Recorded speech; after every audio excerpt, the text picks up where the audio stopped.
Hello and welcome back to the County of Portsleydale. My name is Badger the British, and on this episode, I'm going to be telling you how I fixed the train dilemma that we had in the live stream. Like, rather embarrassingly, I connected everything to everything and just thought, yeah, that'll be fine.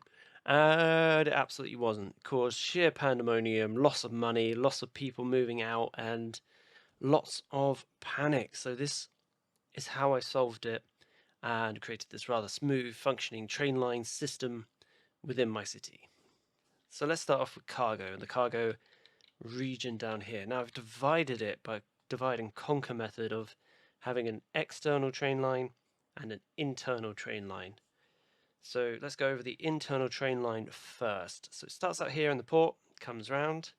You can either drop off goods for the general industry complex here, or it can go to the oil, and carries on all the way down to our mining, swings around to our farming, and over here, last of all, it connects to our forestry industry, which they can take all the goods from everywhere.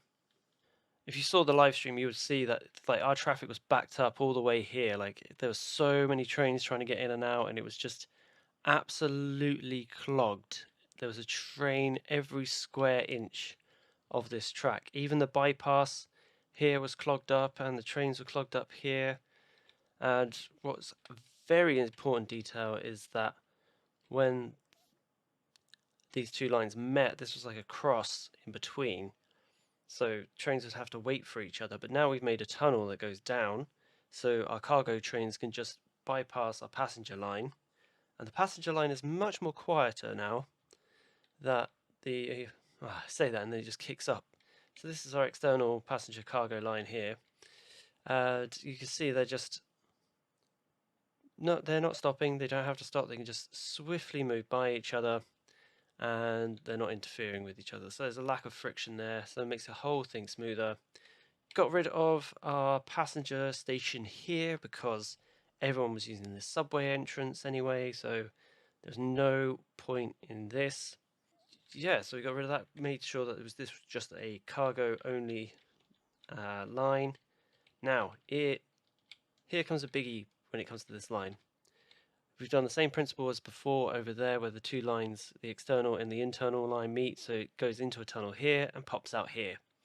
So it has no interaction with this whatsoever. And it's basically a standalone line that comes into this area. And yeah, as you can see, it works really, really well. Now you're going to ask, well, what if goods need to be exported into our external line? How do we get them out of the county of Portsleydale? Well, they can either come down to the port, which would be the most logical thing to do, and drive up here to the external line, and then go on the external line. But what most commonly seems to be happening is they dump them all at this station up here, bringing them all the way down here to the port to be transported. And so this brings me on to the external line and the external port here. I dare connect these two up because that could cause sheer pandemonium. But this is the external line, so we can let's go right for just to go over the same kind of thing. So it's got an external drop off for the industrial complex here. Then it comes up and around into this beautifully designed junction where it goes into the train line over here. So these are two external train lines, one that's basically like a bypass and one that is going to connect up to everything else. So it comes around here. It does not touch our internal line. So it comes all the way up, all the way around, and then comes around here. And yeah, there you go. That can go off. They can go off and come around to our other ports and everything like that. And yeah, that's how that one connects up. So those two lines do not interact at all, where it comes all the way around everywhere else. And even connects up to the airport around the back, or you can go through the city. Now we also got a bit of clogging up here where our passenger and cargo lines met, decided to make this just passenger oriented for obvious reasons. This is much more densely populated. So our cargo terminal is connected to our external train line down here, and we even made it swing past the tourist town train stop. And it comes around here, because these are obviously we need to get the goods to the businesses, and these are the best way, just to have a train line just in the middle or on the edges of your businesses, so they can easily transport loads of goods that have been made swiftly into the city. And they do a bit of a switcheroo if you look very closely. See, the cargo train just came in on the left there, and the passenger one was on the right. But if you have a look over here, they do kind of do a switcheroo in the middle. As you'll see, the cargo trains are now on the right, and the passenger train is now on the left. And then we're back to where we were before, and this has seemed to have solved the cargo issue. Now on the passenger front, what we've done is we've obviously made the passenger line much separate to the cargo line and just kept that as its own thing, so that connects up mainly to here, and keep the church and state separate as much as possible. Bringing in the train line over the top instead of having got rid of the train line that was down here, so there's no passenger trains on these anywhere on this internal or external train line bit. There's no need for them. They run separately on their own line around here. And yeah, that seems to work much better. They can escape onto these lines now through just a nice simple T-junction. And yeah, it seems to be running much more smoothly. So that is basically what you need to do, because the computer will just fire out train after train after train, and any kind of bottleneck that you have, it will actually clog it up really fast. And so you can see that's why we've got bypasses galore through these main arteries. So if it's just going to the port, it can go straight down the middle here through everything. And the same over here, if it's going to the port, it just comes down here through the tunnel round and it's in the port. And if it's going straight onto the city, it just comes down this main bypass and away it goes.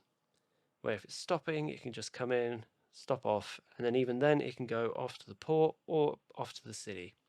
And they all have enough room to stop and wait for a train. So it's very important that they've got enough room just to stop, wait for the train to pass, and then it should be all gravy. So let's go into summary mode.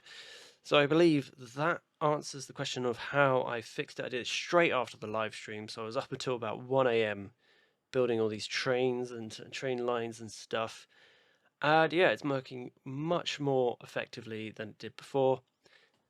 And I think it looks much better. Let me know what you think in the comments below, but whether I did it right or wrong, I've been running with this for at least a good hour and a half, and I've seen no trains backing up. Let's have a look around here. This could be connected to that, really. This external passenger line to that external passenger line. That could really be done. But apart from that, I think everything is in order. It gets a bit busy at points, but I'm not worried about that. Like, there's 2 trains here, but that's fine.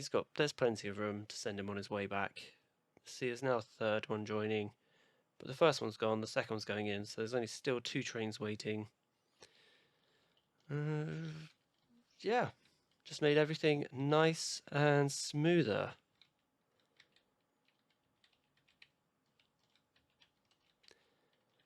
And there doesn't seem to be any more issues with any trains clogging up any ways.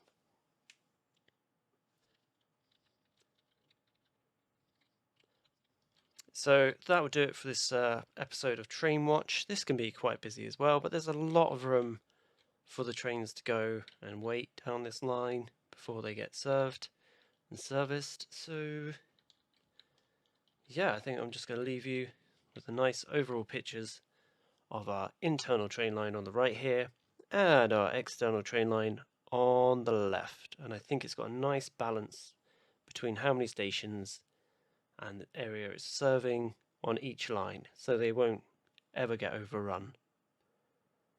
There might be a bit of traffic in between the two, but still, it's not that bad overall, especially as they're so close together. It doesn't matter too much. Anyway, that'll do it from me. Final goodbyes. Thank you very much for watching.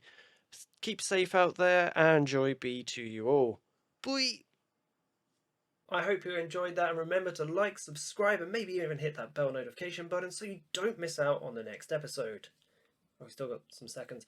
Why not give me some feedback in the comments below? It would be greatly appreciated. And bonus, you can find me on your favourite social media platform. Links are in the description below. Until next time, have a lovely day.